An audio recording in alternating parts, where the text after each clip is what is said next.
Namaskar. Welcome to this session. We have been considering Ishvara, the Almighty, the God, as it is called in different faiths.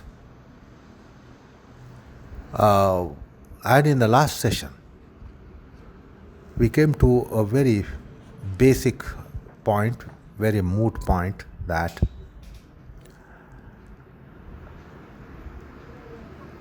spatialized consideration of this principle, universal principle,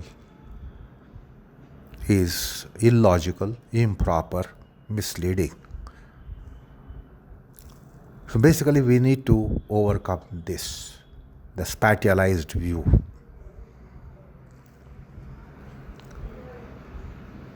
And so I gave you the example of the, the time, for instance, on the globe. You can't say this is the time on the globe. On the planet, simultaneously 2 days are existing. And then all the 24 hours are existing on the planet at one and the same point in time. So that is the example I gave you to overcome the spatialized view and look at something that is not spatialized view. This is the universal principle. So it exists all over. It cannot be just considered as it appears in your mind, one single mind, whereas because this is meant for every mind, everyone's mind of everything, mind of everyone, mind of everyone all the times, retrospectively going to timeless beginning and prospectively going to timeless end. So that's an important point to be considered. These are spatialized view to be dogmatically holding that the God is only like this, divinity is only like this. It is meant for entire universe. It's not just meant for mankind. Because his creation is not just that has created human beings. It has created the whole cosmos, universe, galaxies, solar system and many such systems. And then planets and Earth planet and all that on the planet. What right the man has on the planet to take lead position to speak about this principle, which is universal principle?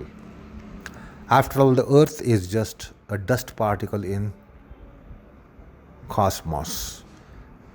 Perhaps the dust particle is also too large. And on this planet, we have 70% of water, 30% of land mass. And this inhabitant on the 30% of land mass takes the authority unto himself and then tries to make postulations. The point is that we must first move into metaphysics, the subject of metaphysics, because divinity is one of the metaphysical entities.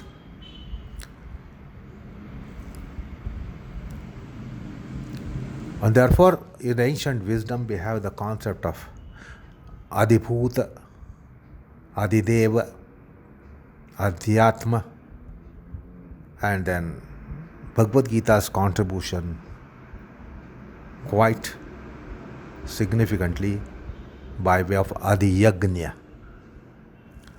So we'll have to understand the whole creation,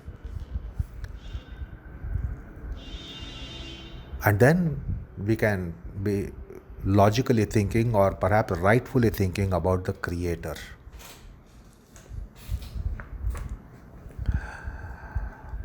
It is not proper to straight away think about creator without having sufficient understanding of this creation itself.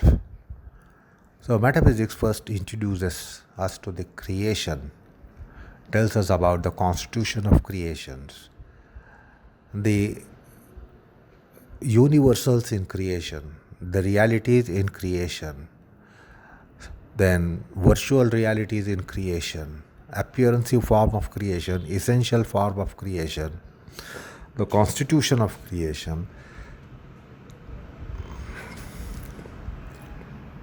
and mysteriously, when you start inquiring about all this around, and it is quite natural, do we inquire of ourselves or first inquire about what is around us? We very well know that it's a historical fact, right from time immemorial, that we are trying to understand the things around us. And we are hardly thinking about ourselves. Now, when you start thinking about all that is around, the Sanatana metaphysics has a process, or it takes you to a condition that the core principle in everything that is around you is also the core principle within you. That's how you come to your inquiry by yourself.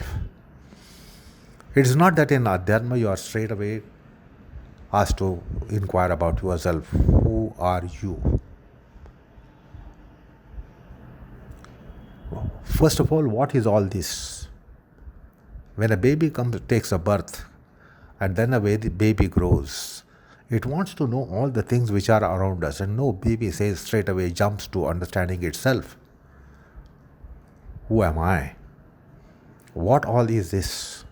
And when you go into deeper inquiry of what all is this, you come to physical creation, you come to metaphysical creation, and then you realize that the core principle or the seed factor, seed aspect that is in entire universe around is also the same seed within you.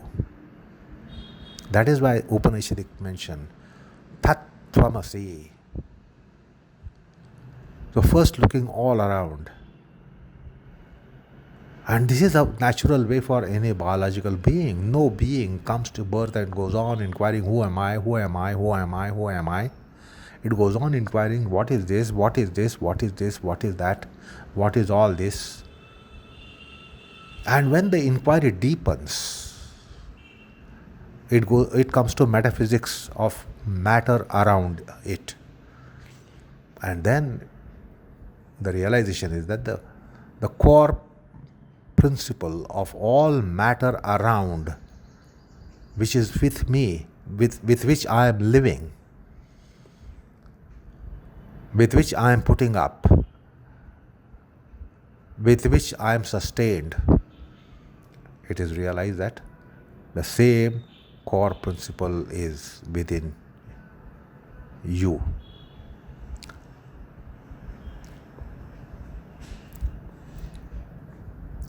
So Tattvamasi has actually two meanings.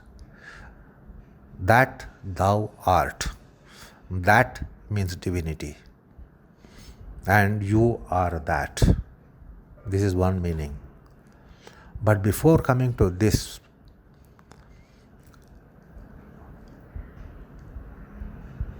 Tat is all that. What is all that? Which is all that is around you. You are this, and all that is around you is that. And whatever is the core principle of all that which is around you is also the core principle in you. So that means the inquiry is about Adi Bhautika, Adi Daivika, Adhyatmika, and then Adi Yagnya. The ancient wisdom has given this kind of route, the path.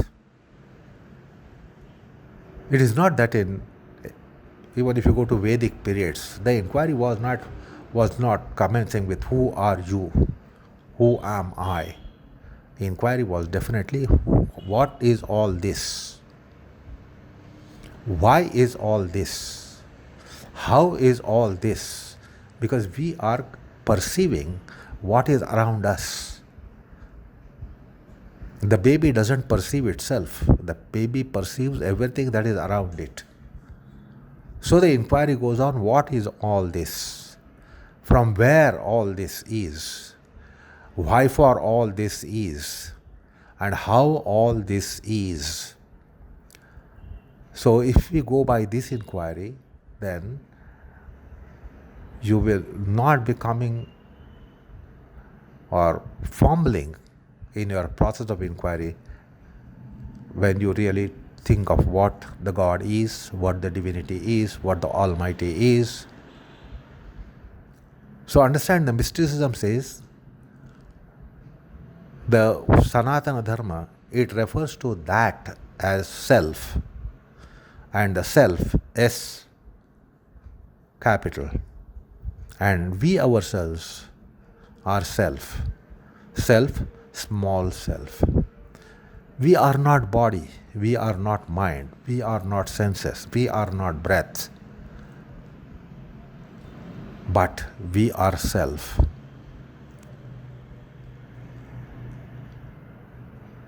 So we must understand the difference between the soul and self. Self is oneself. The soul is one's soul. So it is not me, it is mine. The soul is not me. Very idea of soul says that it is not me, it is mine. Vitally mine, very vital of mine. That is referred to as soul. But our metaphysics doesn't have this word soul. It has the word self. It is self, one self, small self and big self. So we are all selves. And metaphysics tells us that there is self in everything around you. And then there is infinite self in all those things. So also we, not that we have a self, we are self. Understand the word self. It's not that we are self. We are self, not that we have self.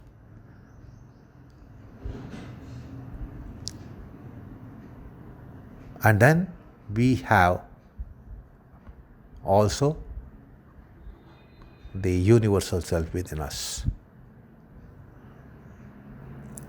So in realized state, universal self itself is the self.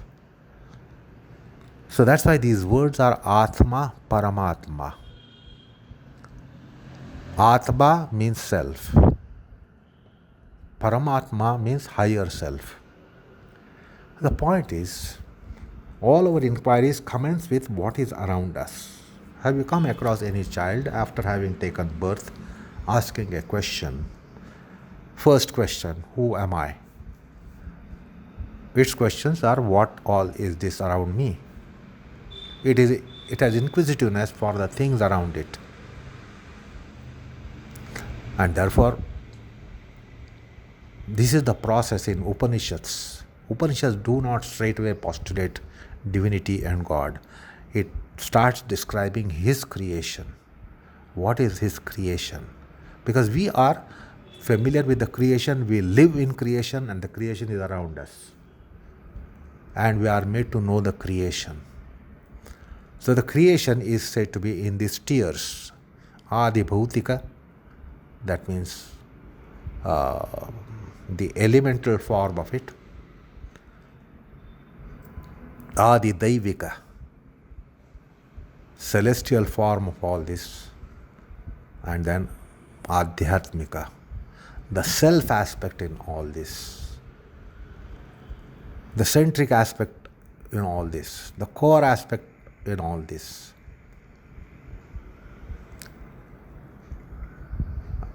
And then Adi Yagna. Adi Yagna means Antaryami. So in Bhagavad Gita, Krishna says, I am Adi Yagna in all this creation. That means I am indweller, I am the informer, I am the internal ruler in entire creation. So therefore, we must carry out basic introductory study on metaphysics, because divinity is metaphysical entity, and therefore we must get inducted to the metaphysics at right starting point.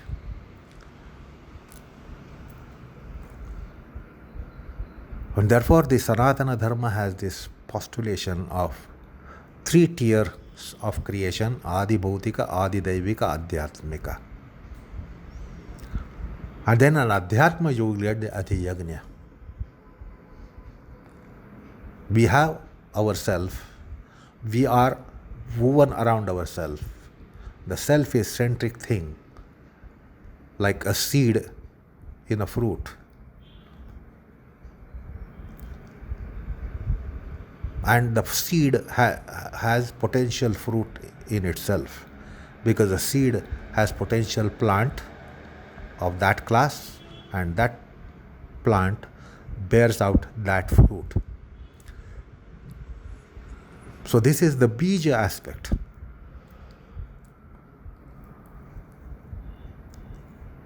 And therefore the inquiry in Sanatana Dharma is about all that is around. So one of the metaphors which has come in Upanishads, I will relate it to you. A disciple looking at a huge banyan tree asks his preceptor, "Oh Guruji, from where this banyan tree has come?" Because apparently it seems to be coming from ground. All the trees come from ground. But so that would be a natural way of conceiving that the trees come from ground.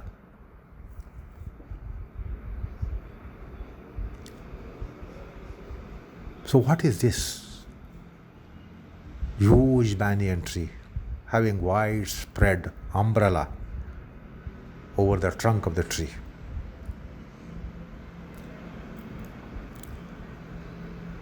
The teacher says, "Go and pluck a fruit from the tree." He goes and plucks a fruit from the tree. Then he says, "Oh, cut the fruit. Open the fruit. What do you find?" He says, "There is a seed in it." "Okay, take the seed and break the seed." "What do you find within it, inside it?" He says, "Nothing." So he breaks one seed particle in the seed there, and breaks it and says, "There is nothing in it." Very rightly, that there is nothing. So he says, from nothing, this tree has come. But my child, understand, it is not nothing, it is nothingness. From nothing, only nothing will come. But from nothingness, something will come. This is something that has come out from nothingness and not nothing. No thing will only turn out no thing. Something will turn out only something. But the child rightly says there is nothing when it breaks open a particle in the seed. So the preceptor corrects the disciple. It says it is not nothing, it is nothingness. From nothingness, huge banyan tree has come. Similarly, this universe has come from nothingness. and not from nothing. That is the Satkaryavada. From nothing, something coming is not Satkaryavada. From something, something is coming is Satkaryavada. But then here is a proof that from nothingness, something is coming, something so gigantic tree is coming, prolific tree is coming up. So he says, from nothingness, all this is coming.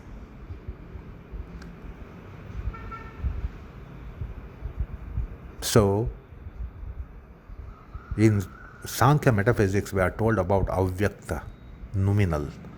From avyakta comes the buddhi, from buddhi comes ahankar, from ahankar comes the tanmatra and asmita, and then from tanmatra, the mahabhutas, from mahabhutas, the quintuplication, from quintuplications, the universal objects. So the metaphysics is to be understood. What is around us has to be understood. This is how it begins. And then it dawns upon, at some stage for spiritually inclined, that yes, I am making only inquiry of what is around me. Why is it that I don't make inquiry of myself? So innocent child will not launch on this inquiry. But when the wisdom comes up in understanding all this creation around, somewhere it comes, yes, I know this, I know that, I know so many things, I know everything that is around me. But then what about knowing myself? So this should not be overlooked. And that's how what is called as spiritual inquiry comes up. But before spiritual inquiry, there is more insightful understanding of the universe around, the universals around, the objects around, the universals around, in their subtle forms and subtler forms, because all gross comes from subtle. So, this is how the Upanishads have given instructions to human intelligence. The point is Adi Bhautika, Adi Daiva, Adhyatmika. These considerations are very, very important.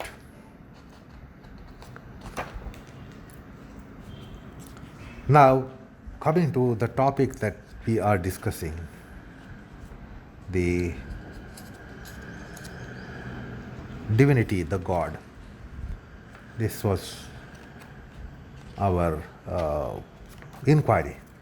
Only I am telling you that it is not right to straight away go into the inquiry of God. We have to go into inquiry of so many metaphysical entities before we go into inquiry of God.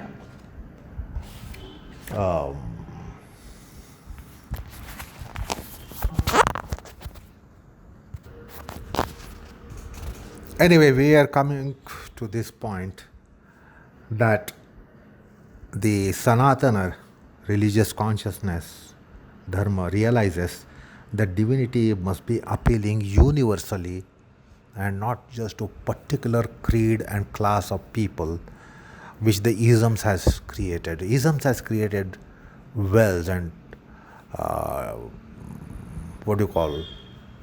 they have made us parochial, like frog in a well. So we are all frog in a well when it comes to belief system that we have in the world today. And then we are thinking of God from our well, being very, very parochial. And as you just now perhaps have realized that we cannot, that's a spatial view, to be in parochial well, a well like a frog, which is parochial in a well and trying to understand whole universe outside it. So that's why it's a different way of inquiry that goes about.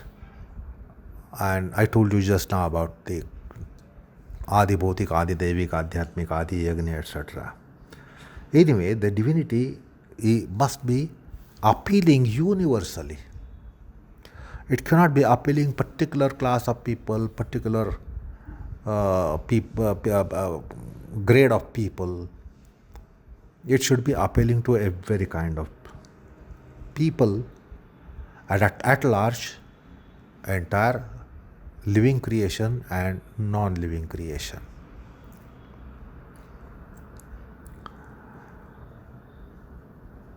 So, when it comes to human mind, the human mind is in a kaleidoscope. Understand this. So, even for mankind, just one kind of postulation will not work. Because human mind is kaleidoscopic. Every mind goes through different phases. Listen to this very carefully. Such as being innocent to being shrewd. Are we not sometimes somewhere innocent and sometimes somewhere shrewd? Or in human beings, we see that some people are innocent, some people are shrewd. So, innocent to shrewd, the human psyche is accommodated. So, there will be various degrees of innocence and various degrees of shrewdness. And see, human mind will be found in this polarity of being innocent and being shrewd. Then the same human consciousness in the polarities of being quiet and being disquiet. You will see the human mind. Some people are in a quiet condition, some people are in disquiet condition, very quiet condition, very disquiet condition, alternating between quiet and disquiet, more quiet and more disquiet, most quiet, quiet and most disquiet. So we are ranging in these polarities, the quiet and disquiet, sorrowful and delighted, vexed and elated, depressed and enthused, dejected and excited, sane and insane, aspiring and accomplished, or aspiring to despairing. That is, with no aspiration, punctured aspiration. Emotional to intellectual, logical to mystical, materialistic to spiritualistic. See, the human mind ranges in all these polarities, so many polarities. So, how will each mind, variegated mind, which is ranging in these polarities and multiple polarities, will conceive God, will appreciate God, will have appeal for God? So the appeals will be differing. When it comes to human form of consciousness, it will be changing. So therefore, it cannot be a standard way of postulation that the God is this is God, this is only God, this way is only God. Because we will find ourselves going into these various ranges in polarities, and some people are of this nature itself. Some people are innocent, lifelong, throughout the life innocent, or some people are shrewd.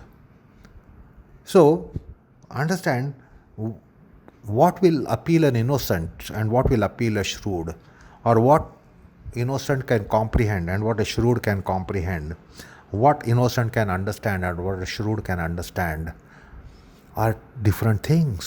So if you have standard form of God, in this range,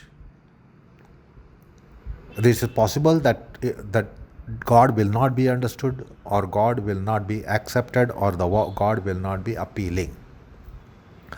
Now, in order that the God is meant for everyone and every kind of mind here, the God is meant for innocent as much as meant for shrewd. meant for quiet as much as meant for disquiet, meant for sorrowful as much as meant for delightful, meant for vexed people as much as elated people, meant for depressed people as much as enthused people, meant for dejected people as much as meant for excited people, meant for sane people as much as meant for insane people, meant for aspiring people to as much as accomplished people, meant for emotional people as much as meant for intellectual ones, then logical as much as mystical ones, materialistic people as much as spiritualistic people. Therefore, you cannot just dogmatically mention or maintain that the God is only in one form, either one form or only formless form. This is the major flaw. In that case, the divinity is not really meant for every mind. It is only meant for particular mind which has appeal for formless. Or if you just postulate the divinity is only one form, single form, one form, it won't be appealing everyone. As I told you in the last session about a party, analogy of a party. You must cater different varieties of cuisines and eatables so that everyone has appeal for it. Thus God is prayed in various states of mind such as mentioned just now, between innocent to shrewd, quiet to disquiet, sorrowful to delightful, vexed to elated, etc., etc. The God's name, moreover, is a mantra. And there are different mantras for different goals, and so there are different names to God. God is not monopoly for a few people to be thinking about it and then believing in it. It is open to all. The divinity will be a mantra. It should be a mantra for everyone and not just isolated few. Because different goals are there in life. In human life, if you look at the graph of human life, there are different goals in life of different people. And therefore, the divinity should come handy with different vibrations and therefore with different names. You can't have different vibrations with the same name. There is very limited scope. And therefore, the God, as is believed by all isms, must be solution to all problems. If it is solution to all problems, it is this way that it is solution to all problems. Because the goals of different people will be different.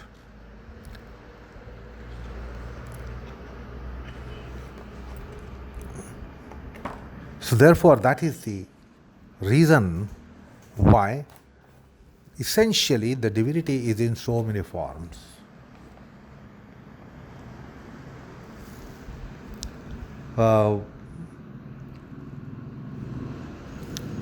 Therefore now, which we wanted to commence on the various worship forms called upasanas.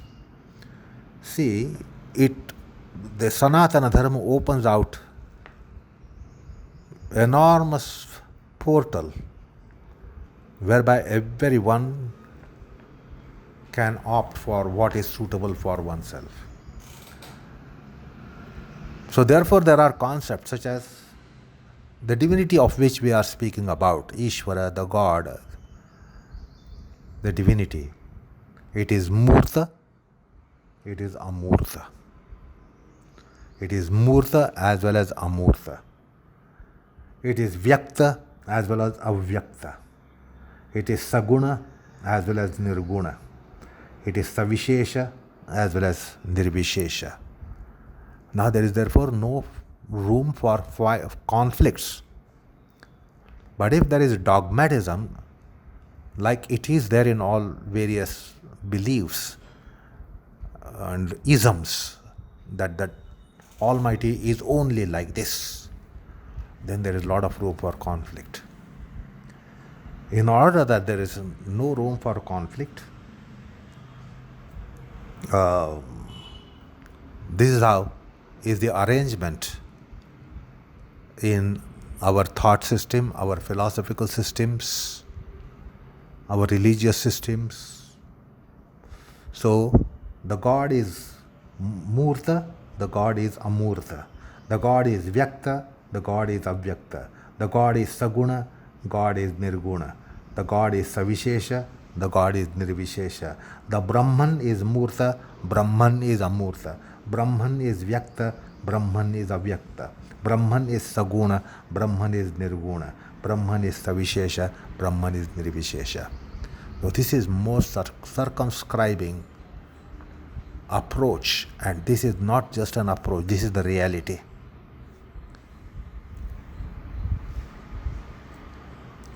The common man is innocent and ignorant in respect to nuances of these 8 concepts which I gave you, 4 pairs.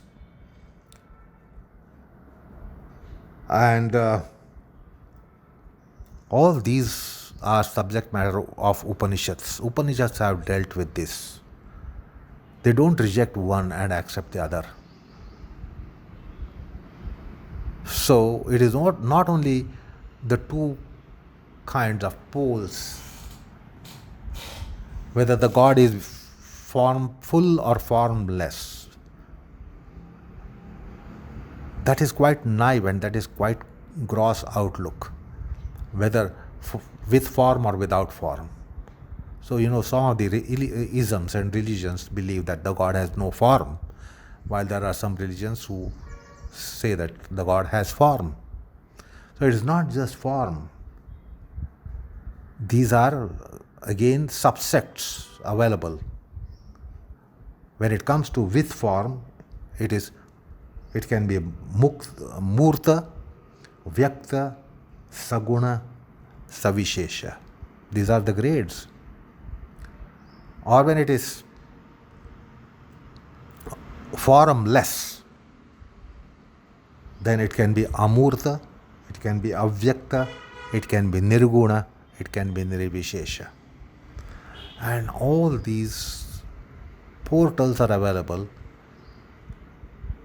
so that you can accept whatever is suitable, whatever is appealing for you, and then go for realizations which ultimately will dawn on you. So Upanishads deal with Murta Brahma, Amurta Brahma, Vyakta Brahma, Avyakta Brahma, Saguna Brahma, Nirguna Brahma, Savishesha Brahma, Nirvishesha Brahma. And therefore there are upasanas which are embracing these concepts. Upasana means worship. The Ishvara is supposed to be worshipped. And Patanjali gives importance to this here when he says Ishvara Pranidhana. He is not just defining Ishvara. He is defining Ishvara for Pranidhana. Ishvara which is for Pranidhana. And Ishvara must be worshipped. Ishvara is not just an entity in the universe. It is such an entity that it draws human mind towards worshipping it, adoring it, loving it, and not just accepting it. The theist merely accept divinity and atheist reject divinity. Now it is not complete merit in accepting divinity. You must accept it. You must have appeal for it.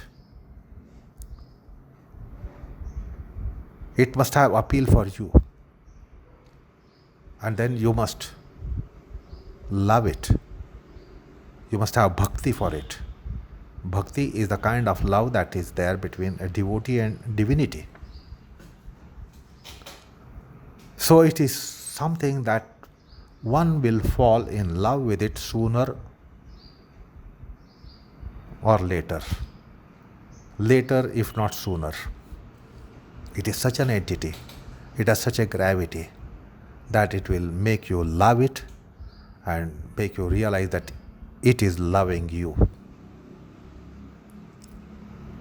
So therefore these are the upasanas.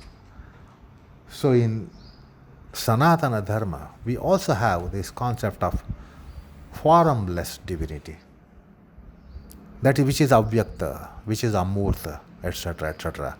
And that is also accepted, it is also embraced by Sanatana Dharma. But then it also accepts the other pole of it. And this is what we will be now considering. Now we need to understand what's the difference between not only murta, amurta, vyakta and avyakta, saguna and nirguna, savishesha and nirvishesha, but also difference between murta and vyakta, difference between murta and saguna, vyakta and saguna, saguna and savishesha, vyakta and savishesha, murta and savishesha. So also difference between amurta and avyakta, amurta and nirguna, amurta and nirvishesha, avyakta and nirguna, avyakta and nirvishesha, nirguna and nirvishesha. So we'll have to crystallize these concepts. These are not four names given to two pairs, one pair. These are not four names given to one pair. These are four pairs. These are indeed four pairs. Therefore, in our pursuit of understanding divinity, we will have to understand all these concepts, which are Upanishadic concepts.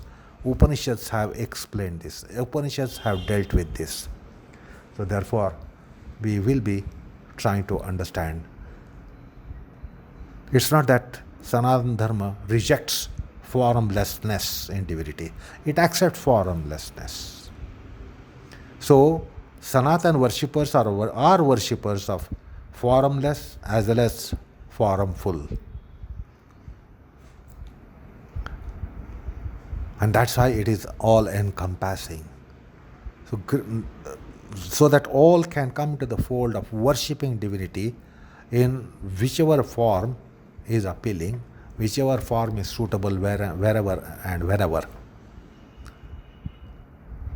And that's why it is more open form of worship rather than closed corners that you must only believe this, believe in this, and then only do it. You can't force someone to love a thing. There is subjective aspect to love something. So it must be open what to love and what not to love. How much to love and how much not to love. So some people will love something, some people will love something else, some people will love this so much, some people will love more than so much, less than so much. This freedom should be allowed, and this freedom is there in Sanatana Dharma. It doesn't banish anyone. So there are sattvic people, rajasic people, tamasic people, emotional people, intellectual people, as just now we saw. The pairs commencing from innocent to shrewd, etc. Recall that list which I gave to you. So in every condition, this principle, universal principle, comes handy. Accessible. If you are innocent, you have a form of divinity which will be appealing, which will be acceptable, and which will be also assimilatable. You can assimilate it. So when you are in opposite pole, then again it is available.